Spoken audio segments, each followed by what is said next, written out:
अब हम नए टॉपिक डिस्कस करने वाले हैं, कर्व पढ़ेंगे हम, है ना। जो डिफरेंट कर्व आते हैं ना इसके अंदर, एक्शन पोटेंशियल एक्शन पोटेंशियल क्या होगा, एक्शन पोटेंशियल कर्व बताइए, न्यूरॉन वगैरह का, इनका ये सारा देखेंगे हम, है ना। तो आओ देखते हैं, ठीक है। नए टॉपिक स्टार्ट करने जा रहे हैं। टॉपिक का नाम आप लिख सकते हो, बताओ क्या टॉपिक पढ़ेंगे हम। एक्शन पोटेंशियल का जो टाइम के साथ में जो आपका कर्व आता है वो कैसा आएगा। ये जो आप देख पा रहे हो ना, आपको याद है ना, सबसे पहले कितना होता है मेम्ब्रेन पोटेंशियल -70 MV, फिर कितना होता है बताइए, बताओ -55, फिर कितना होता है 0, फिर कितना होता है +20, फिर +20 से दोबारा 0, 0 से फिर कितना -55, फिर कितना बताइए -70। ऐसे चलता है डीपोलराइजेशन और रिपोलराइजेशन। -70 से -90 हो गया तो क्या होगा बताइए, हाइपर पोलराइजेशन होगा। क्या होगा, हाइपर पोलराइजेशन होगा। ठीक है बच्चों, आगे चलता हूँ कहानी को बढ़ाते हुए। आप हेडिंग डाल लो, एक्शन पोटेंशियल का टाइम के साथ में कर्व। एक्शन पोटेंशियल का टाइम के साथ कैसा कर्व आता है, ठीक है। तो आ जाओ देख लो, तो भाई आ जाओ भैया, कुछ ऐसा कर्व आता है।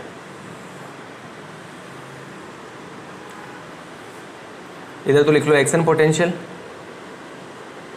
एक्शन पोटेंशियल -70 MV, इधर लिख लो -63, इधर लिख लो -55, इधर लिख लो 0, इधर लिख लो +20 MV।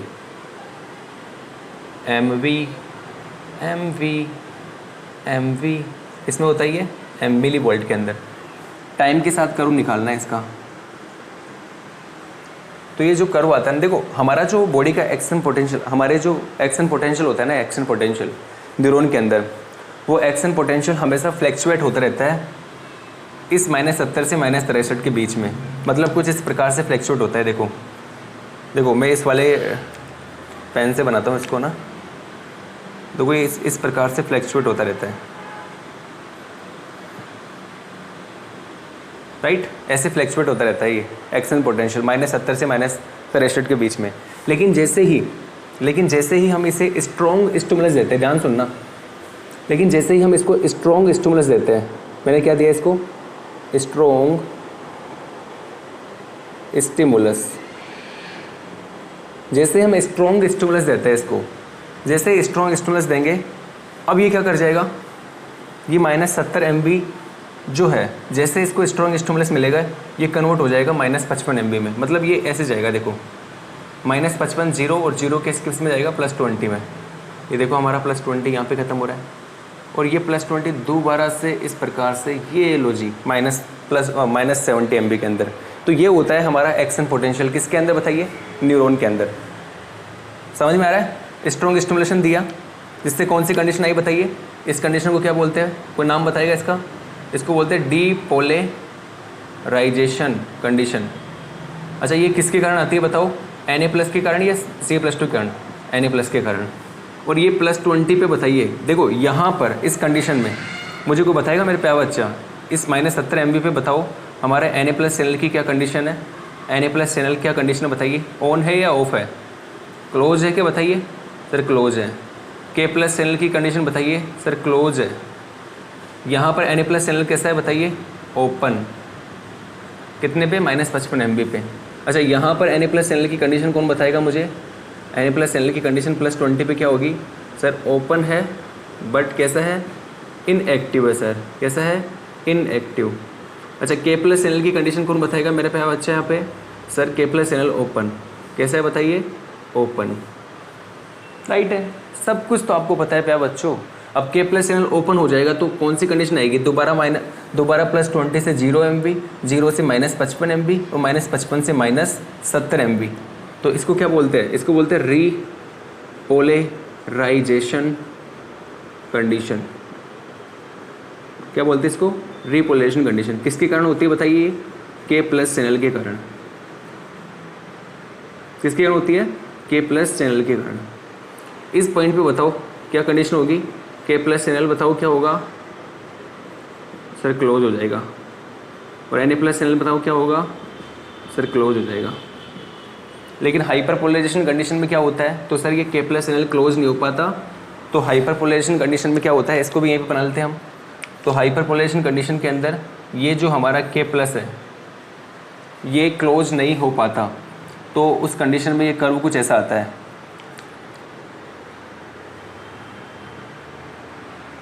ये किसको इंडिकेट करके जा रहा है बताओ, -90 MV को। बोले तो हाइपरपोलराइजेशन कंडीशन को। किसको? हाइपरपोलराइजेशन कंडीशन को। किसको? Hyperpolarisation condition. ये कंडीशन हमें कब देखने को मिलती है, जब लीकी K प्लस चैनल होते हैं। एक तो ये इसका रीजन है, दूसरा है ये जो आपके इनएक्टिव Na प्लस चैनल है ना, inactive Na plus channel active होने में, एक्टिव Na प्लस चैनल में कन्वर्ट होने में जो टाइम कंज्यूम करता है, उस कंडीशन के अंदर हमें ये वाली कंडीशन देखने को मिलती है। भाई हाइपरपोलराइजेशन कंडीशन के दो रीजन हो सकते हैं, एक तो लीकी K प्लस चैनल, इसके कारण हाइपरपोलराइजेशन कंडीशन आती है। दूसरा है जो आपके इनएक्टिव Na प्लस चैनल है। इनएक्टिव Na प्लस चैनल को एक्टिव होने के लिए जो रिक्वायरमेंट होता है, इनएक्टिव Na प्लस चैनल को एक्टिव होने के लिए, कन्वर्ट होने के लिए जो टाइम रिक्वायरमेंट होता है, उसके बेसिस पे हाइपरपोलराइजेशन कंडीशन भी आती है। तो आप ये दो रीजन याद रखें कि इनएक्टिव Na प्लस चैनल को एक्टिव होने में जितना टाइम लगता है वो एक हाइपरपोलराइजेशन कंडीशन लेके आता है, और एक हमारा leaky K plus channel hyperpolarization condition लेके आता है। लीकी मतलब लीक, थोड़ा थोड़ा K प्लस हमेशा ही बाहर निकलता रहेगा, राइट है। तो ये आपको पता होना चाहिए। ये हमने कर्व प्लॉट कर लिया, आगे चले। कई बच्चों को तो ये भी नहीं पता है कि एक्शन पोटेंशियल क्या होता है। सच्चाई है, बहुत से बच्चे यहाँ पे नहीं पता है, तो लिख देता हूँ भाई उनके लिए क्या करूँ। एक्शन पोटेंशियल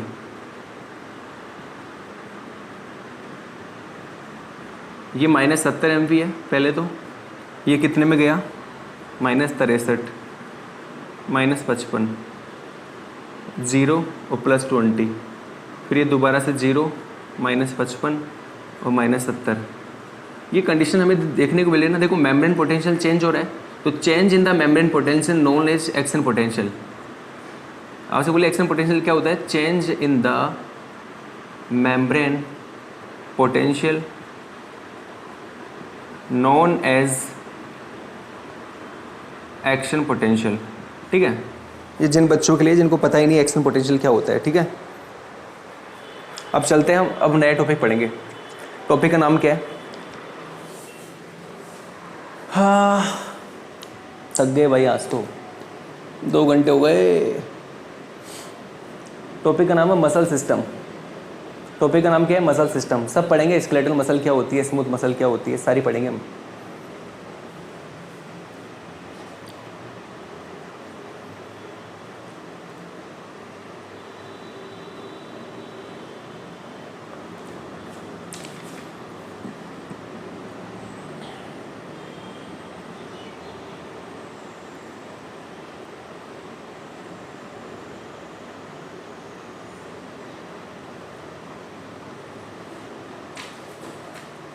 चले क्या आगे, नया टॉपिक पढ़ने वाले हैं हम।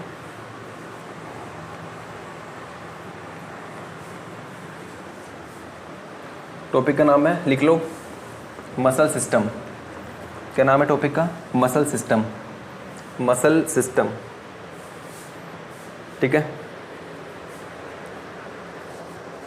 ठीक है भाई। टॉपिक का नाम डाल लो मसल सिस्टम। देखो क्या होता है मसल सिस्टम, है ना। देखो यहाँ पे देखो आप, देखो 2 तरह की मसल्स होती है। किन तरह की मसल्स होती है बताइए? 2 तरह की मसल्स होती है, ठीक है। वैसे तो 3 तरह की होती है। एक तो होती है स्केलेटल मसल,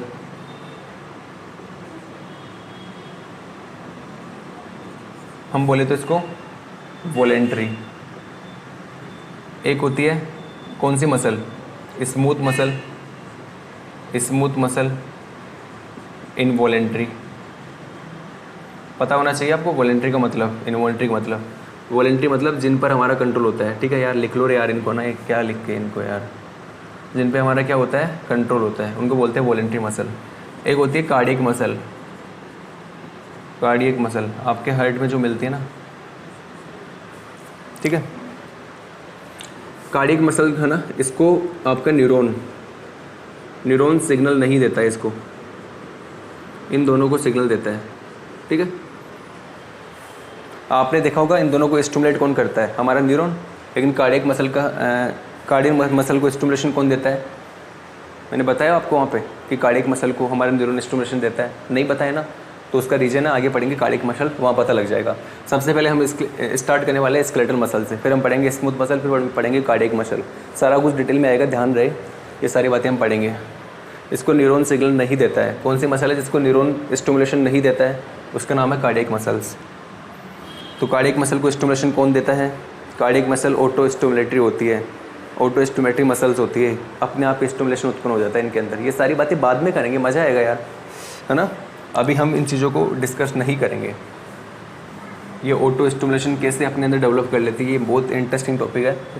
अभी आप ये केवल ये देखिए, cardiac muscle, sorry skeletal muscle देखिए। अभी आप देखो क्या होता है ये।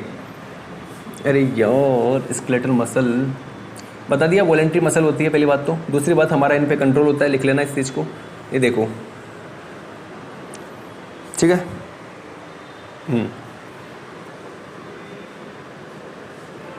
स्केलेटल मसल,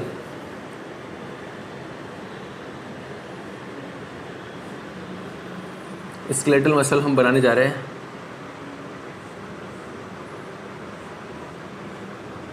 ठीक है, ये मेरे पास स्केलेटल मसल है। कौन सी मसल है? Skeletal muscle. इसका एक नाम होता है स्ट्राइटेड मसल। स्ट्राइटेड का मतलब होता है रेखित, मसल मतलब होती है पेशी, तो इसका एक नाम होता है रेखित पेशियाँ, ठीक है। स्ट्राइटेड मसल भी बोलते हैं इसको। अच्छा, मैं अगर इसको नॉर्मल माइक्रोस्कोप में देखता हूँ, ये देखो, ये तो आपके सामने है, ये कंडीशन आपके सामने है। कौन सी मसल है? Skeletal muscle. इस स्केलेटल मसल के अंदर ये जो स्ट्रक्चर होते हैं ना, ये वाले स्ट्रक्चर, ये मैंने ब्लैक कलर से बना रखी है। अगर इसको मैं नॉर्मल माइक्रोस्कोप में, नॉर्मल माइक्रोस्कोप में देखता हूँ इसको मैं अगर, तो मुझे कुछ पता है कैसा दिखाई देगा। इसको मैं बड़ा करके बता रहा हूँ, इस एक चीज़ को बड़ा करके बता रहा हूँ, ये मुझे ऐसा दिखाई देगा, ऐसा।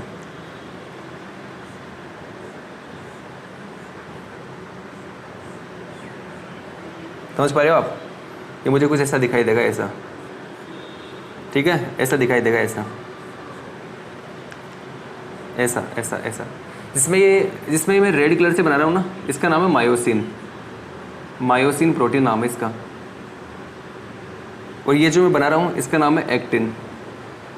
क्या नाम है इसका? Actin protein. ये मैंने कहाँ देखा जब पता लगा मुझे? नॉर्मल माइक्रोस्कोप में। अगर हम इसको इलेक्ट्रॉन माइक्रोस्कोप में देख ले तो क्या होगा? इलेक्ट्रॉन माइक्रोस्कोप, आपको पता है इलेक्ट्रॉन माइक्रोस्कोप के बारे में कुछ बातें, जैसे मैं बताना चाहूँगा आपको। इलेक्ट्रॉन माइक्रोस्कोप जो होता है ना, ध्यान से सुनना, इसकी मैग्नीफिकेशन पावर जो होती है, मैग्नीफिकेशन पावर जो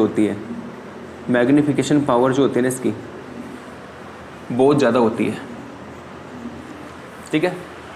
सबसे ज़्यादा मैग्नीफिकेशन पावर क्या इलेक्ट्रॉन माइक्रोस्कोप की होती है? तो हमारा आंसर जाएगा नहीं सर। सबसे ज़्यादा होती है एक्सरे क्रिस्टलोग्राफी की। उसके बाद हमारे इलेक्ट्रॉन माइक्रोस्कोप का नंबर नहीं लगता है। उसके बाद नंबर आता है एटॉमिक माइक्रोस्कोप का। उसके बाद हमारे इलेक्ट्रॉन माइक्रोस्कोप का नंबर लगता है, ठीक है। अब आ जाओ, मैग्नीफिकेशन पावर इतनी होती है, ठीक है, किसकी? इलेक्ट्रॉन माइक्रोस्कोप जो होता है इसकी मैग्नीफिकेशन पावर काफ़ी अच्छी होती है, जूम करके काफ़ी अच्छे से देख सकता है चीज़ों को, है ना। और हम क्या बोल सकते हैं कि इलेक्ट्रॉन माइक्रोस्कोप जो होता है,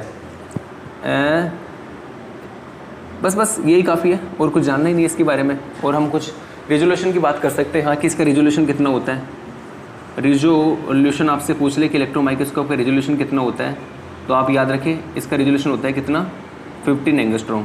कितना होता है? 15 एंगस्ट्रॉम। रेजोल्यूशन का मतलब क्या होता है?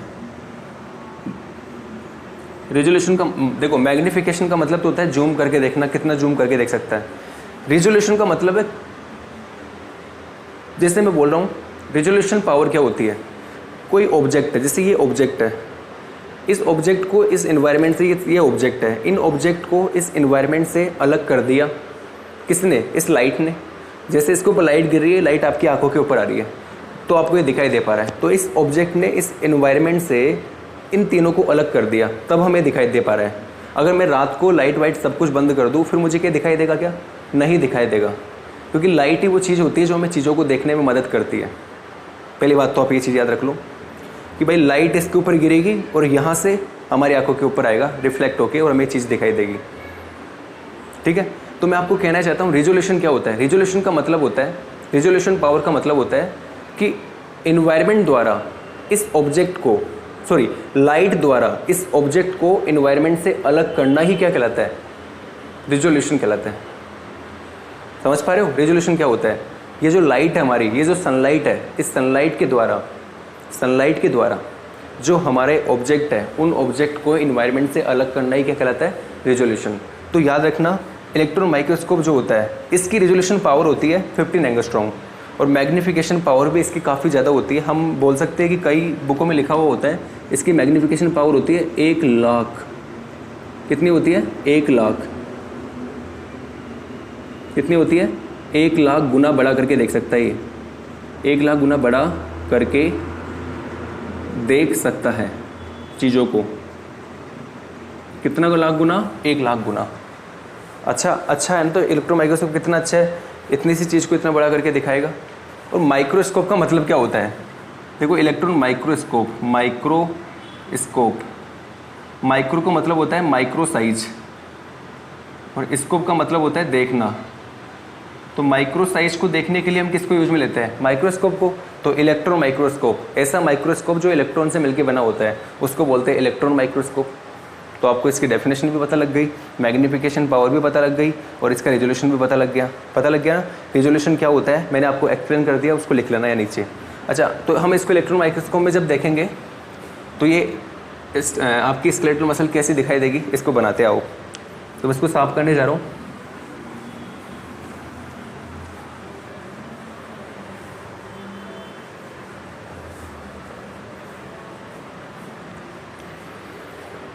ये देखिए आप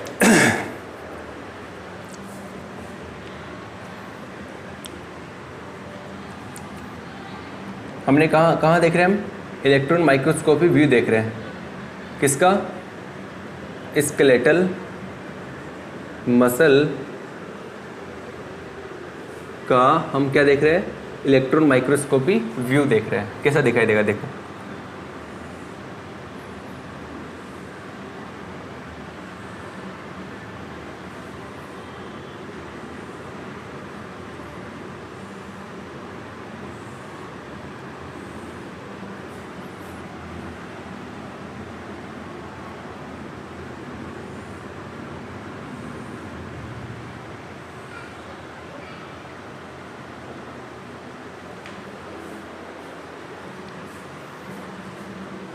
ये तो हमारी एक्टिन है।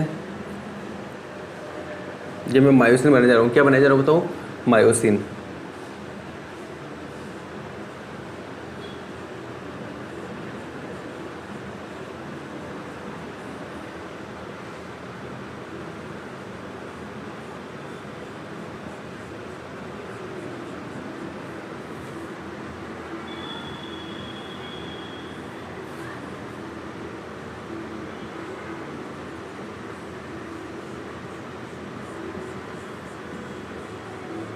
मुझे क्या कर रहा हो कपिल?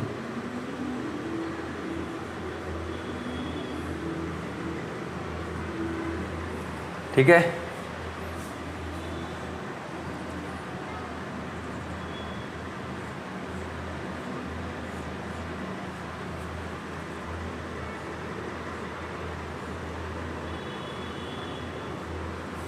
आपको समझना है, बस दिमाग ज़्यादा लगाना है नहीं, अपने को समझना है, अपने को टॉपिक समझने से मतलब है।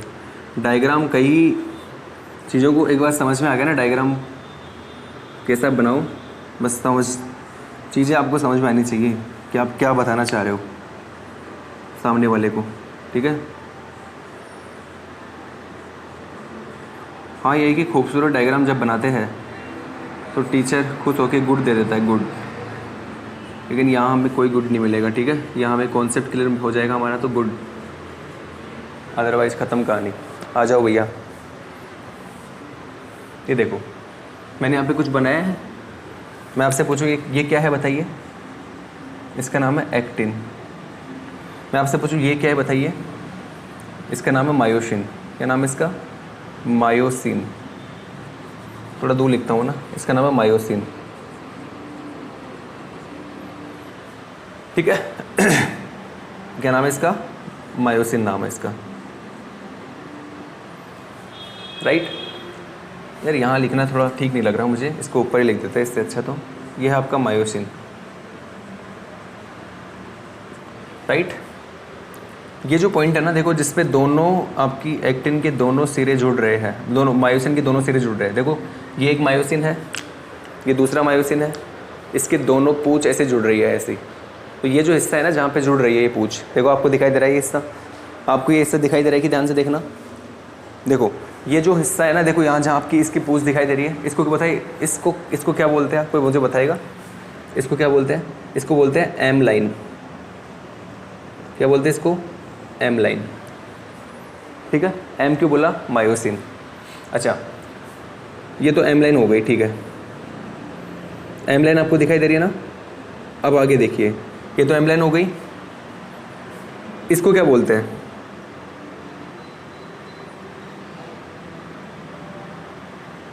जिसमें आपका देखो एक्टिन भी आ रहा है, मायोसिन भी आ रहा है, एक्टिन भी आ रहा है, मायोसिन भी आ रहा है। इसको क्या बोलते हैं? इस एरिया को इसको बोलते हैं ए बैंड। और ये जो होता है ना जिसके अंदर केवल और केवल आपका मायोसिन आ रहा है, ये वाला हिस्सा, इसको बोलते हैं एच बैंड। क्या बोलते हैं इसको? H band. और ये वाला जो हिस्सा है ना, इधर वाला हिस्सा, इसको बोलते हैं आई बैंड। क्या बोलते हैं इसको? I band. समझ पा रहे हो मेरी बात को? कौन सा आई बैंड है, कौन सा एच बैंड है, कौन सा क्या है, कौन सा क्या नहीं है, समझ पा रहे हो? अच्छा यहाँ पर कुछ प्रोटीन होती है, यहाँ पर इस जगह पे, इनका नाम होता है एक्टिन के ऊपर होती है, इनका नाम होता है एक्टिनिन प्रोटीन। क्या नाम होता है इनका? Actinin protein. ये प्रोटीन बताइए क्या करती है? यहाँ पे कुछ प्रोटीन होती है, कुछ यहाँ पे होती है, समझ जाना कैसे भी करके आप। ये प्रोटीन पता है क्या करती है? ये प्रोटीन आपस में जुड़ी होती है इस प्रकार से। वैसे ये प्रोटीन यहाँ पे भी होगी, सीधी सी बात है, होगी कि नहीं होगी? अरे होगी ना। और यहाँ पे भी होगी प्रोटीन, इधर भी होगी शायद, गलत बोल रहा हूँ? तो इस प्रकार से ये देखो, इस प्रकार से प्रोटीन जुड़ी होती है, एक्टिनिन प्रोटीन। ये देखो, राइट। तो हमारे पास में, अब ध्यान से सुनना आप इस चीज़ को, ये हमारे पास एक्टिन प्रोटीन, ये एक्टिनिन प्रोटीन है। और ये जो बन रहा है ना स्ट्रक्चर, इसको बोलते हैं जेड लाइन। क्या बोलते हैं इसको? जेड लाइन, राइट बच्चों। इसको क्या बोलते हैं बताइए? जेड लाइन बोलते हैं इसको। क्या बोलते हैं इसको? Z line. कौन सी प्रोटीन होती है? Actinin protein. क्या नाम होता है? Actinin protein. अच्छा अब मेरी बात ध्यान सुनो, जेड लाइन पता लग गया, एक्टिनिन प्रोटीन पता लग गई, ये भी कौन सी लाइन है बताओ? ये भी है जेड लाइन। और दो जेड लाइन के बीच का जो स्पेस होता है इसको क्या बोलते हैं? इसको बोलते हैं सार्कोमियर। क्या बोलते हैं इसको? सार्कोमियर। तो सार्कोमियर बनता किससे आपसे पूछ ले तो half I band plus A band plus half I band, ये मिलके क्या बनाता है आपका? सार्कोमियर। ये देखो, आधा आई बैंड, फिर ए बैंड और आधा आई बैंड, ये मिलके क्या बनाता है बताओ आपका? ये आपका बनाता है क्या? ये आपको बताओ क्या बनाता है मेरे प्यारे बच्चों? बताओ रे, कोई तो बताओ। ये आपका बनाता है क्या? ये आपका बनाता है सार्कोमियर, राइट है। सार्कोमियर कौन बनाता है? सार्कोमियर कौन कौन बनाता है?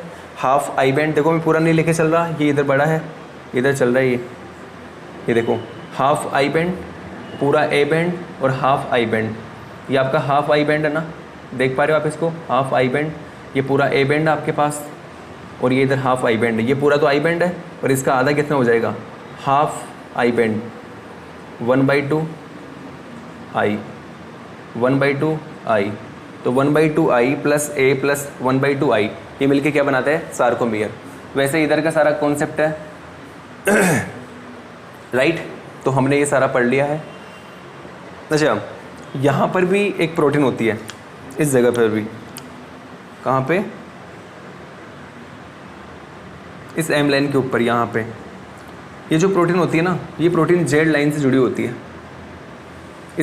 ये प्रोटीन जो होती है ना, ये इस एक्टिविन से जुड़ी होती है। यहाँ पर भी एक प्रोटीन होती है, प्रोटीन, यहाँ पे एक प्रोटीन होती है, अभी इसका नाम मुझे याद नहीं आ रहा है, ठीक है।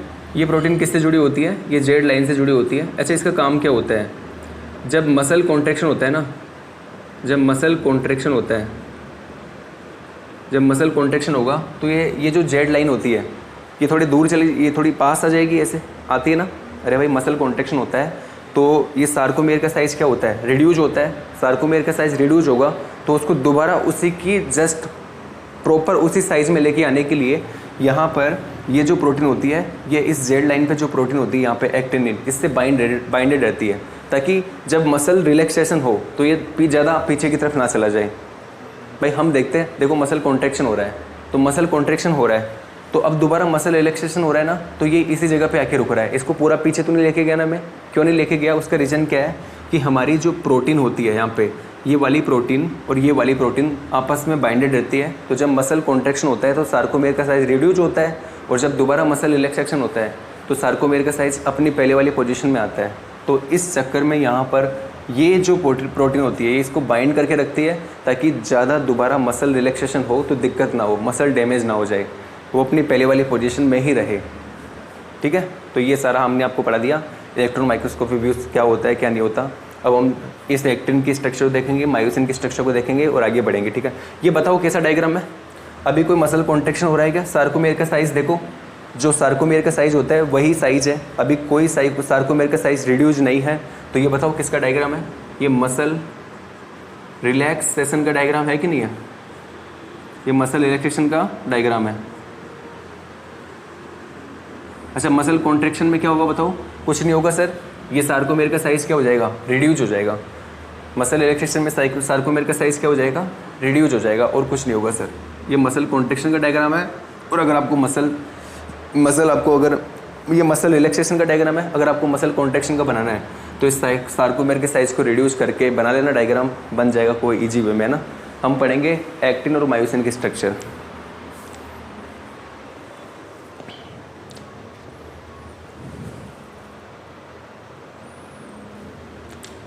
ठीक है। ये किसका डायग्राम है, मसल रिलैक्सेशन का। अच्छा, मसल कॉन्ट्रैक्शन के टाइम क्या होता है, लिख लो इस चीज़ को आप यहीं पे, डायग्राम तो क्या ही बनाओगे, सेम ही रहेगा, बस जो चेंज होगा वो लिख लो। मसल कॉन्ट्रैक्शन में क्या होगा बताओ, मसल कॉन्ट्रैक्शन में क्या होगा, सार्कोमियर साइज रिड्यूस हो जाएगा। क्या हो जाएगा, सार्कोमेयर साइज रिड्यूस हो जाएगा बस, और सारा प्रोसेस सेम रहेगा।